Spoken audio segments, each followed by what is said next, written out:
Ay, hala. Wala siyang kasamang glue. So, paano ko to ididikit?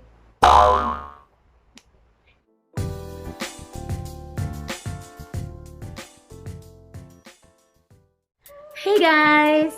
Welcome back for another video. So for today's video guys, maglalagay tayo ng artificial nail sa ating mga kuko. And eto, first time ko lang siyang gagawin. Never ko pa siyang na-try. And parang naka-curious ako dun sa FabNails na nakikita ko sa Facebook. Even on Instagram, nagkalat sila. And parang feeling ko, ay ang cute. Gusto ko siyang i-try. So, eto na, umorder ako sa kanila. Although nakita ko siya una sa Instagram, pero sa Facebook ako umorder. And another trivia for FabNails is that if it's your first time na mag-order sa kanila, meron kayong parang voucher code or discount code for first time client. And ang voucher code na ginamit ko is my first FabNail. Yun. All capital letter, my first FabNail.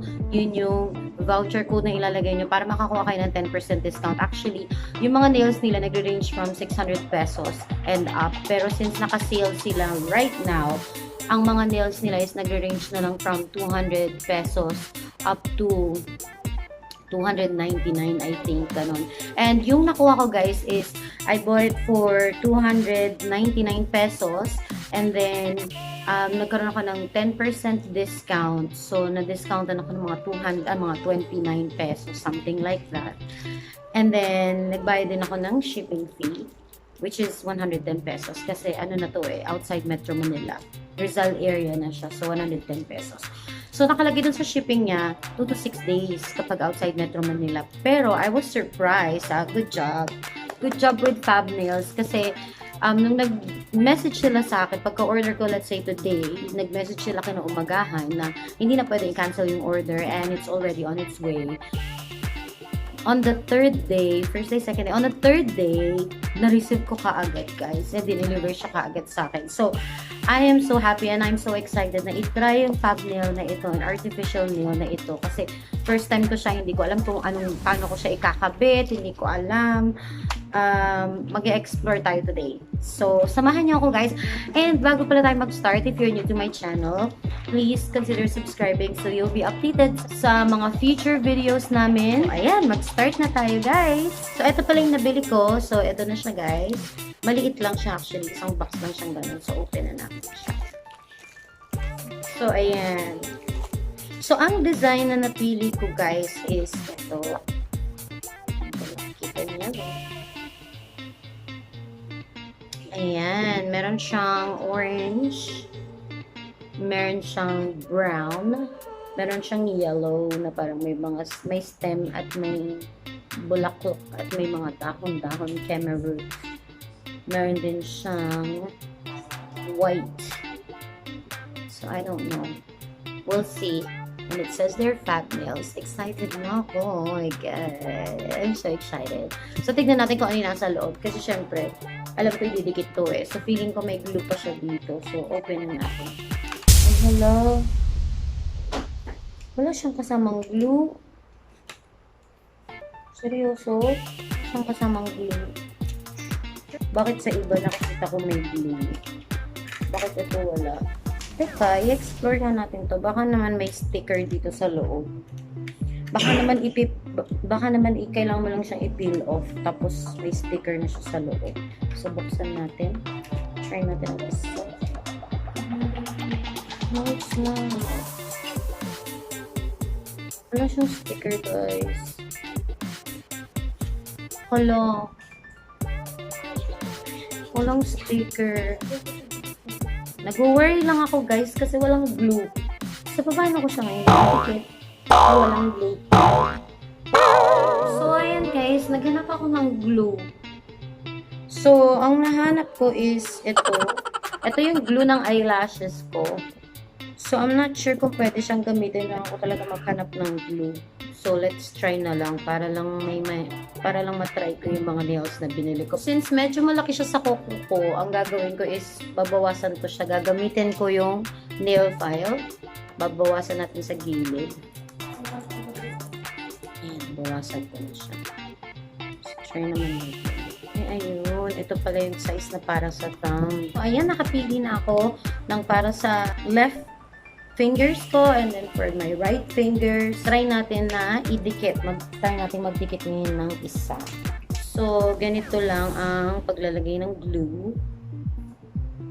Lalagyan lang natin dito.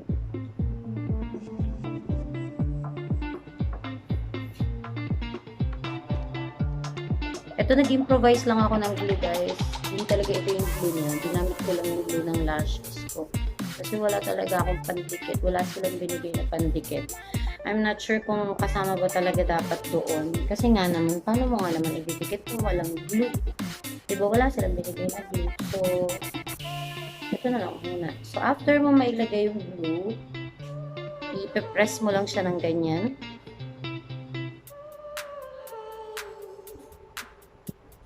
Yan. So, may mga kakalat-kalat dyan na glue sa paligid. So, i-press mo lang siya. Let it dry for, let's say, a minute. Basta press mo lang siyang maigi.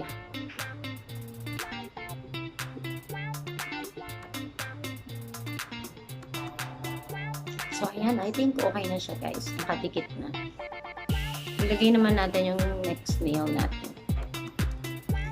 Sana lang hindi siya matanggal, guys. Kasi, I don't know. Feeling ko, hindi kasi ito talaga pang nails na glue. Nag-improvise lang ako, so sana hindi siya matanggal.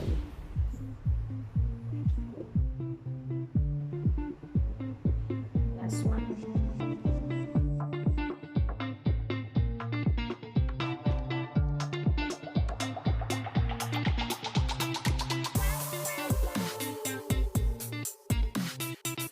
So, ayan na guys. Tapos na yung isa nating kamay.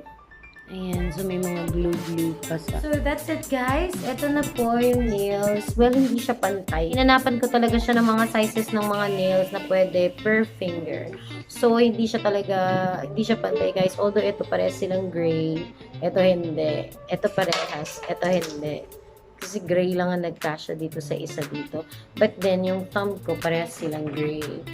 So, for me, ang downfall na nakikita ko guys is wala siyang kasamang glue. Promise.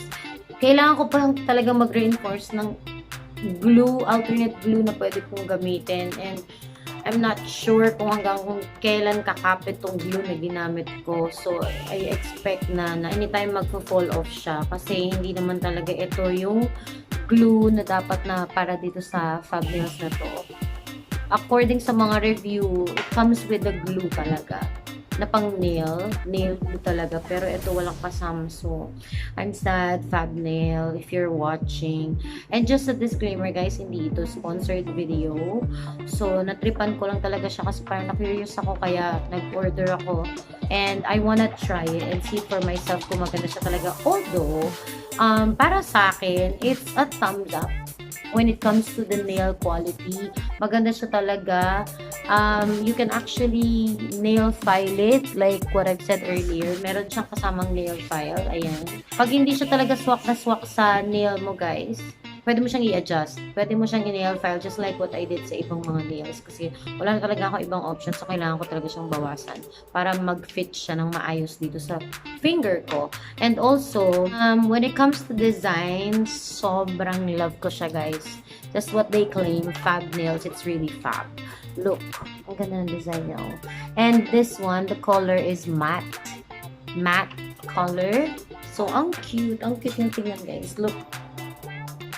And right now, since na-order ko siya sa Facebook right now, naka-sale sila guys. So, if you wanna try it as well, you can also grab yours. You can order FabNails at their Facebook page, the FabNails at their Instagram at the FabNailsPh, and also their website. Overall naman, like if I'm going to rate the quality of the nails from 0 to 100%, I'm gonna give it a 90%. Maganda siya talaga. Maganda siya talaga. So, try yours na rin, guys.